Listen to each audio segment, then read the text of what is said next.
Nos quedó pendiente la segunda parte, que es casi ya una aplicación de estas medidas, que es la evaluación de los tratamientos.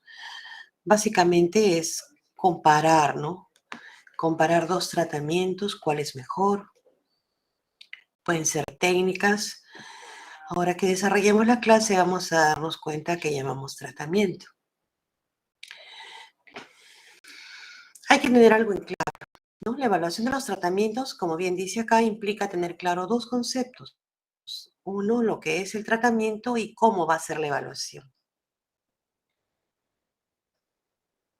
¿Qué cosa es el tratamiento?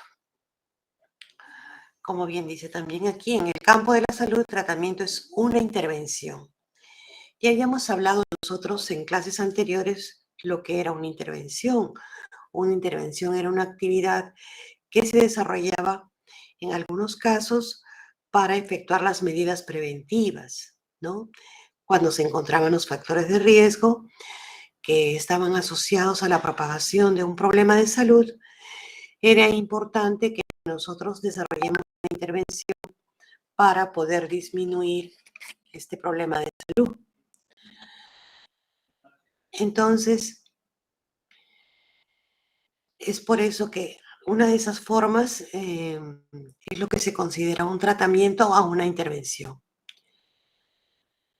El tratamiento es una intervención que se puede aplicar a un individuo, a un grupo de individuos o a una población. Y como bien es con la finalidad de producir cambios de diferente orden. ¿Qué cambios pueden ser? La curación de una enfermedad, el alivio, una medida preventiva o algún beneficio que contribuya al bienestar de quienes reciben la intervención. Entonces, estos distintos resultados podemos esperar después de haber aplicado una intervención, es decir, un tratamiento. En cuanto a la administración del tratamiento, el tratamiento debe ser administrado de la mejor forma posible. Entonces, ¿qué implica ello que sea de la mejor forma posible? Tiene que ser la mejor vía, la dosis, el tiempo, todo aquello que nos implique que el tratamiento sea administrado de la forma más adecuada. Si no se tiene claro esto, lo primero que hay que hacer es investigar todo aquello que esté relacionado con la administración correcta del tratamiento. Pero esto ya cae en otro campo, que es el campo de las investigaciones operativas. También debemos asegurarnos que el tratamiento sea administrado de manera completa para poder ser evaluado. Por ejemplo, ¿qué pasa si estamos estudiando la administración de un medicamento en niños? Entonces vemos aquí dos imágenes, ¿no? Una niña que acepta el tratamiento de manera completa y aquí vemos otra que lo está rechazando. Si vemos esto, ¿creen ustedes que podría ser evaluado de la misma manera a ambas niñas? No podría ser factible, porque una tomó el tratamiento completo y la otra no lo tiene el tratamiento completo. Entonces, no vamos a poder esperar que obtengamos los mismos resultados, ¿no? Entonces, por eso dice que uno debe asegurarse que el tratamiento sea administrado de forma completa. Ahora, la evaluación también es importante. Habíamos dicho que una condición indispensable antes de hacer una evaluación es estar seguro que el tratamiento se administró en forma correcta y completa. ¿Qué cosa comprende la evaluación? La evaluación es un conjunto de procedimientos cuyo objetivo solamente es señalar si el tratamiento logró o no logró los cambios propuestos al inicio o antes de la intervención, ¿no? Entonces, esto es importante. Muchas veces se realizan intervenciones en nuestro medio que no son evaluadas. Solamente se dice que se va a hacer determinada intervención, pero realmente no se sabe si ha mejorado o no la situación que se quería cambiar. Entonces, la evaluación del tratamiento está ligada a una clara identificación del tratamiento y de los efectos que se espera obtener. Es decir, yo voy a administrar, por ejemplo, 4 miligramos de este medicamento y yo espero que la presión por lo menos baje en el 80% de los pacientes, ¿no? Entonces yo ya tengo claro, si administrando este tratamiento no logro mejorar la presión arterial en el 80% de los pacientes que he tratado, definitivamente no voy a decir que se cumplió con esta actividad o con esta intervención, porque no voy a obtener los resultados que espero. Entonces es muy importante definir el tratamiento, la administración y el resultado que se espera. ¿Cuáles son los pasos que hay que seguir para evaluar un tratamiento? Primero, el tratamiento que se va a evaluar, que puede ser un fármaco, una vacuna, un procedimiento, un determinado tipo de cuidado, una nueva técnica para algo. Puede ser cualquiera de estas cosas, el tratamiento. Luego hay que ver el efecto que se desea obtener. Si es la curación, la prolongación de la expectativa de vida, la recuperación de la autonomía, la reinserción en el trabajo, la calidad de vida, etc. Entonces uno tiene también que determinar el efecto que se va a obtener. Tercero, determinar si la evaluación es en un individuo, en un grupo o en la población. También hay que describir detalladamente el procedimiento con el que se va a evaluar, en otras palabras, la metodología, y esto es importante. Tenemos que tener un protocolo para que se maneje igual o de la misma manera para todos los sujetos de estudio que van a ser evaluados, para que no haya ninguna diferencia ni exista la subjetividad. También hay que identificar las mediciones que se van a utilizar para evidenciar los resultados. Determinar también el procedimiento de análisis a través del cual se va a decidir si el tratamiento tuvo éxito o no. Si, por ejemplo, se va a hacer una prueba de laboratorio para la determinación de una determinada sustancia, se supone que todos van a ser evaluados con el mismo método de análisis, ¿no? No vamos a evaluar a unos con una forma y a otros con otra. Entonces, todas estas cosas tienen que quedar claras y bien establecidas. La metodología que se puede hacer para la evaluación pueden usarse estudios de dos tipos, pueden ser estudios observacionales o experimentales. Justamente en la siguiente clase vamos a hablar más detalladamente acerca de este tipo de estudios, tanto de los observacionales como de los experimentales. Ahí vamos a estar muy atentos para ver qué características tiene cada uno de ellos. Básicamente podemos adelantar que, como su nombre dice, los observacionales constan de la recolección de información acerca de un grupo antes de que recibiera el tratamiento, después cómo se aplicó, cuáles fueron los resultados después de la aplicación, y también puede hacerse el estudio recogiendo información de dos grupos. Entonces, tenemos que ver cómo se comportó el grupo antes, luego con la intervención y luego posteriormente a la intervención. Ojo que todo esto es simplemente con una observación. Como explica acá en líneas abajo, el observador no controla el tratamiento, solamente se limita a recoger la información existente y analizar los cambios producidos en términos comparativos. Acuérdense que la técnica más usada en epidemiología es la comparación, por eso que casi todo hablamos de expuestos y no expuestos, ¿no? Porque quienes tienen y quienes no tienen, siempre comparando. Los experimentales son otro tipo de estudios, que son los estudios ideales, porque ahí se puede controlar la administración del tratamiento y a los sujetos que van a participar en el estudio. En estos estudios se utiliza una técnica muy importante que es la técnica de aleatorización y que es una técnica que garantiza que los sujetos son asignados al azar, ya sea en el grupo que va a recibir el tratamiento o el grupo que va a servir de control. Es por eso que este procedimiento hace que se diferencien dos grandes grupos de estudios experimentales, los que son aleatorizados, que son los experimentos verdaderos, y los que no son aleatorizados, que son los cuasi experimentos.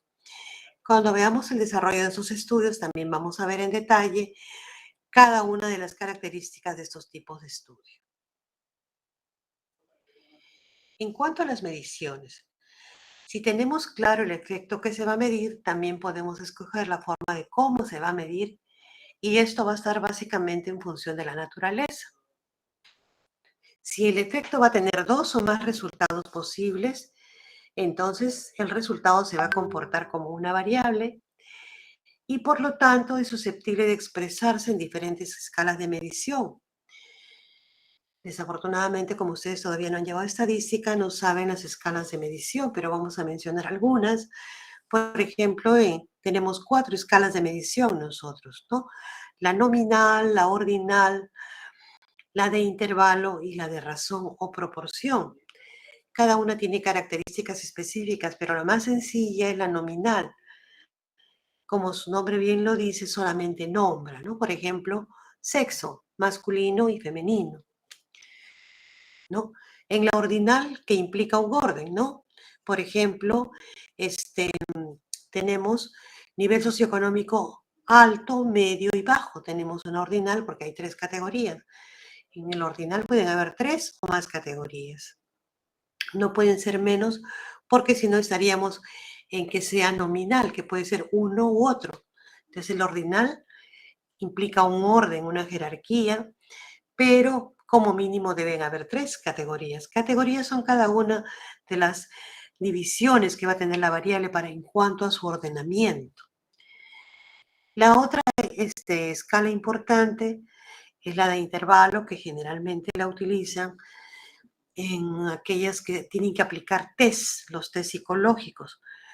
Porque, ¿qué característica tiene el intervalo? El intervalo tiene como característica el inicio de un cero que es un cero convencional. ¿Qué quiere decir un cero convencional? Es un cero que yo pongo para tener un punto de partida. Por ejemplo, las calificaciones que ustedes obtienen en una evaluación, en un examen, son de este tipo, son de intervalo, porque hay un cero que es un punto de partida, pero que no va a indicar la ausencia de la variable que se esté estudiando, ¿no? Si en una calificación ustedes obtienen un cero, no quiere decir que no saben absolutamente nada del curso, no, sino que es un punto de partida para poder clasificar. En cambio, la otra escala, que es la escala de razón o proporción, más que nada es de razón el nombre más comúnmente usado, se parte de un cero real. Por ejemplo, todas las pruebas de laboratorio tienen un cero real, los resultados. Cero colesterol, cero glucosa, es que no se encuentran absolutamente nada de glucosa ni de colesterol. Si digo 0 gramos en peso, no hay nada, no está pesando nada. 0 en las mediciones de la talla. O sea que todas las mediciones de ese tipo sí tienen un cero real, ¿no? Y si, por ejemplo, decimos que tiene una persona 60, 1,20 m de alto, entonces quiere decir que tiene la talla del doble del que mide 60, ¿no es cierto? Y es real. En cambio, cuando tenemos una escala de intervalo, por ejemplo, si uno se saca 20, yo no puedo decir que sabe el doble del que se ha sacado 10. Simplemente me sirve como una referencia, pero yo no me atrevería a decir que el que se ha sacado 20 sabe el doble del que se ha sacado 10. Entonces, más o menos a grandes rasgos son esto de las escalas que uno tiene que usar para colocar en las mediciones que va a trabajar uno para la evaluación. ¿Con qué instrumento se va a medir la temperatura? Por ejemplo, acá tenemos también que tener en claro cuál va a ser el instrumento que se va a usar para la evaluación. Tenemos distintos tipos de termómetro, ¿no? Tenemos un termómetro óptico, tenemos un termómetro oral, tenemos una cinta, tenemos distintas formas de medir la temperatura. Entonces hay que estandarizar y utilizar la misma técnica o el mismo instrumento para poder evaluar. ¿Cómo se va a hacer el análisis? Dependerá de cómo se va a tener claro el efecto, ¿no? Generalmente el análisis más importante es el de tipo estadístico, que a su vez va a servir de sustento para el análisis epidemiológico, ¿no? Y mediante esos procedimientos se podrá decidir si el tratamiento fue exitoso o no. Entonces, es importante que podamos tener herramientas que evidencien el resultado que estábamos esperando. Hay algunos criterios que se tienen para decidir la evaluación del efecto. Por ejemplo, la decisión final acerca del efecto va a depender mucho de lo que se desee evaluar. Por ejemplo, hay tres aspectos que se toman en cuenta en una evaluación. ¿Cuáles son? La eficacia, la efectividad y la eficiencia. ¿Qué cosa es la eficacia? La eficacia es la evaluación de una intervención llevada a cabo en condiciones experimentales o controladas. Entonces, por ejemplo, hay una vacuna que funciona in vitro, pero cuando ya se pone en condiciones reales ya no funciona. Entonces, tiene eficacia, pero no tiene efectividad, porque la efectividad es la evaluación de una intervención conducida en condiciones reales. Entonces, eficacia es control laboratorio y efectividad es la situación real. La eficiencia ya viene a ser cuando los resultados se combinan con el costo. Por ejemplo, cuando hablamos de costo-eficacia, costo-efectividad o costo-beneficio. ¿Cuánto se va a beneficiar a la población con esta intervención? Hay intervenciones que son muy buenas, ¿no? Que dan muy buenos resultados, pero que no van a ser aplicables por los costos. Son tan caras que mucho menos se va a poder aplicar a la población. Entonces, lo que nosotros buscamos cuando vamos a aplicar intervenciones en la población, ¿qué buscamos? Las 3 Bs, ¿no? Bueno, bonito y barato, como decían antes. Es que sea bueno, barato, ¿no? Y que tenga mucha efectividad. Entonces, eso sería lo ideal, pero no siempre contamos con todo eso. Entonces, hay que evaluar bien la aplicabilidad. Ahora también es cierto que muchas veces algunas intervenciones, cuando recién se están determinando, son costosas porque hay un volumen pequeño. Pero cuando ya se incrementa el volumen, el costo también disminuye. Eso es cierto también. Entonces, todos esos detalles ya se hacen cuando ya se acompañan estos estudios con los costos, o sea, se ve la eficiencia.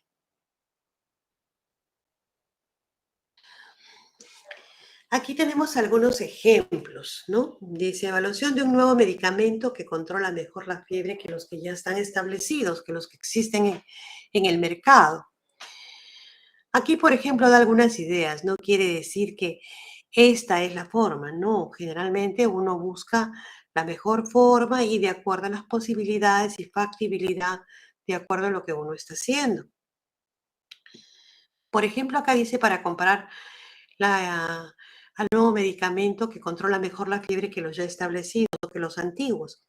Dice, se puede desarrollar un estudio experimental y se conforman dos grupos de pacientes febriles. A un grupo se le administra el nuevo medicamento, mientras que al otro grupo se le administra el tratamiento clásico. En la medición de la eficacia, ¿cuál va a ser? Que se busca como indicador el promedio de tiempo en el que la temperatura se reduce hasta límites normales en cada grupo.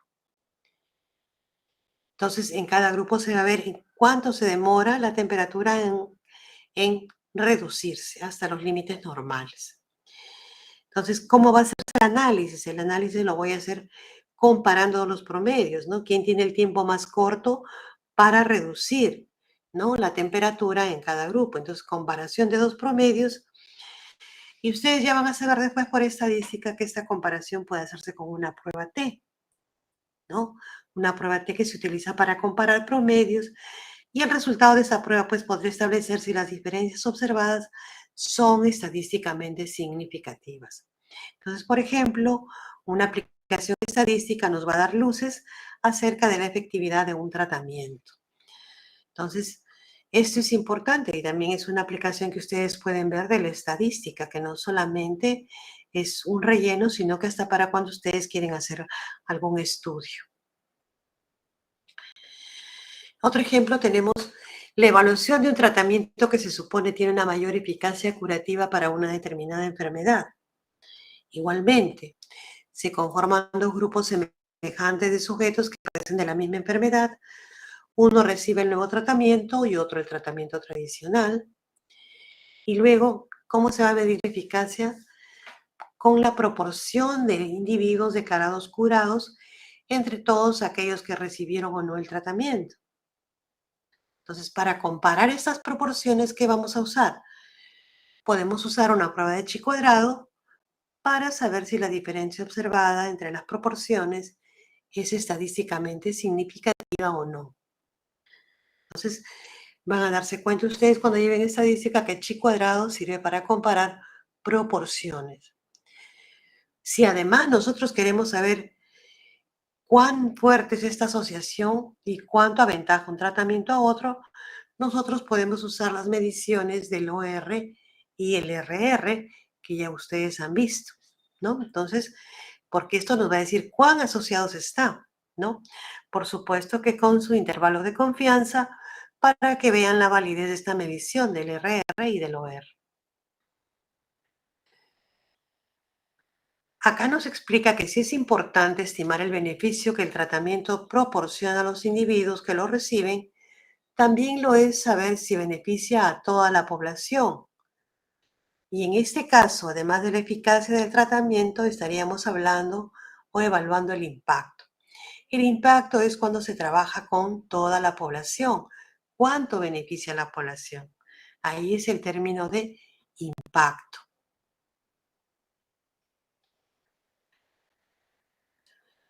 Aquí tenemos nosotros, dice, ¿no? Un nuevo tratamiento cura al 80% de los tratados, mientras que otro cura al 60%. Dice, para ver si hay asociación entre el tratamiento y el resultado, calculamos el riesgo relativo y sale 1.33. Entonces, un tratamiento cura 80 y el otro 60. Y si calculamos entonces esta medida que ya ustedes conocen, tenemos el riesgo relativo que sale 1.33. ¿Qué cosa va a implicar esto? Que el grupo que recibió el tratamiento cura 1.33 veces respecto al otro tratamiento. O también la otra forma que ya aprendimos a interpretar, ¿no? Que cura 33% más, ¿no? Respecto al otro. Así por el estilo, esta aplicación de las medidas nos van a servir pues, para poder dar los resultados de las evaluaciones que hagamos de los tratamientos que queremos utilizar o de las intervenciones, en otras palabras, ¿no? También, por ejemplo, dice, de otro lado puede interesar conocer la proporción en que el nuevo tratamiento ha reducido la enfermedad. En este caso, calculamos el riesgo atribuible porcentual, que sería la diferencia entre la proporción de curados con el nuevo tratamiento y los otros curados con el tratamiento clásico. En este caso, el ejemplo nos sale 25% del riesgo atribuible porcentual. Esto quiere decir que el nuevo tratamiento cura un 25% más de sujetos que el tratamiento clásico.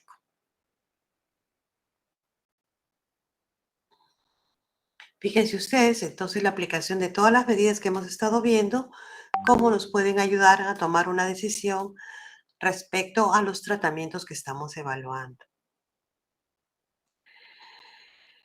No sé si hay preguntas.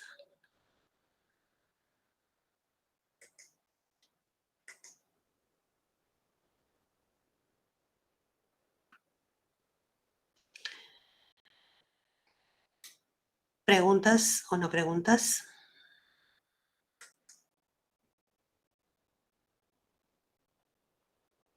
¿No hay preguntas? ¿Todo está claro?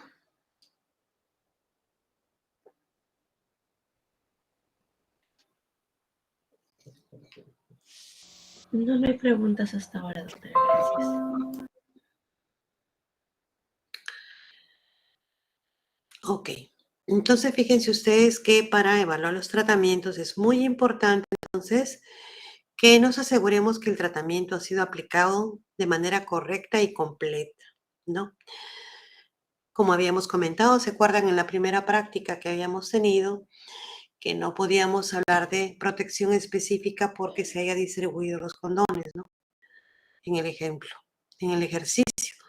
Porque pueden que los distribuyan, pero no los usan y simplemente se queda como promoción de la salud, se está promocionando una medida, pero no podemos hablar de una protección específica, porque no sabemos si lo usa o no.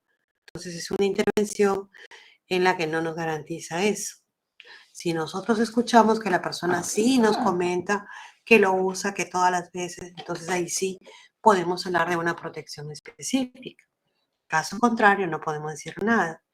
Igual cuando damos, por ejemplo, yo he escuchado ahora que dicen, ¿no? Se está haciendo intervención para la anemia de los niños y estamos distribuyendo las medicinas y estamos distribuyendo bastantes formas para que tomen el fierro. Creo que hay una especie de estrellitas, pastillitas, no sé cómo es lo que han dicho que hay. También hay galletas que han estado distribuyendo. Pero después han visto que las madres no le dan estas cosas a los niños por diferentes motivos, quizás porque se olvidan, porque eh, no, el niño no acepta o no les gusta. Entonces, no se está mejorando los niveles de anemia, entonces hay que evaluar qué está pasando. De repente la forma en que se está distribuyendo no es la más adecuada, entonces hay que hacer un cambio para que asegurarse de que el niño consuma lo que se está distribuyendo. Entonces, todos esos detalles hay que tenerlos en cuenta, por eso no perder de vista que cuando uno va a evaluar, primero tiene que ver que el tratamiento con lo que estás dando sea consumido de manera completa, porque si nosotros evaluamos tal como está, ¿qué vamos a decir? Que el tratamiento no ha sido bueno porque no ha mejorado los niveles de hemoglobina en los niños. Y si nos ponemos a preguntar, el niño no ha consumido el alimento que estaba enriquecido con el hierro o el fierro. Entonces, ¿qué estamos evaluando? Estamos evaluando algo que no es cierto porque no lo ha consumido. Entonces tenemos que tener cuidado en eso, ¿no? Evaluar siempre y cuando nos aseguremos que el tratamiento ha sido realmente administrado. Bueno, ahora vamos a ver. No hay más preguntas. Si no hay preguntas, ¿todo quedó claro?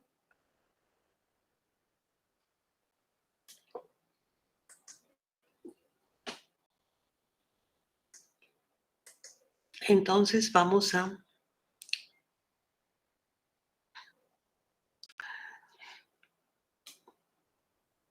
Estoy viendo lo de la... Estoy viendo lo de la asistencia. Veo 164 estudiantes. ¿Tantos hay? Porque eran mucho menos los matriculados. Están asistiendo más de los matriculados. Bueno, vamos a ver entonces la segunda clase, o mejor dicho, la clase de hoy, que era la que había quedado pendiente, esta parte de la evaluación de los tratamientos. La clase de hoy vamos